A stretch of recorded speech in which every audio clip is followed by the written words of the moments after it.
Hi guys, hi everyone. For the new viewers, please like and subscribe to my channel. And what I'm doing right now is another form of keeping myself busy.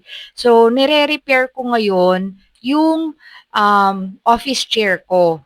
This is a gaming chair technically kasi nai-incline siya.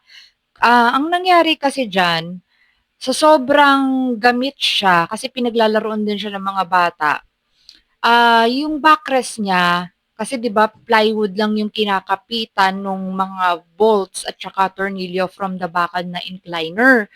So na-worn out na siya. Nasira na yung plywood. So ang laki-laki na ng mga butas niya, hindi na puwedeng ikapit ulit dun yung mga bolts at saka screws nung incliner na bakal. So ang ginawa ko to repair it, gumamit ako ng epoxy.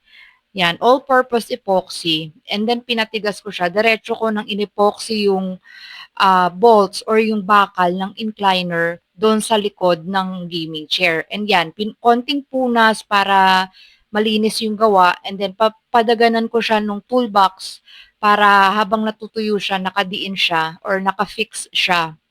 And then guys, sobrang kaanuhan, ayan, naupuan ko po ang epoxy.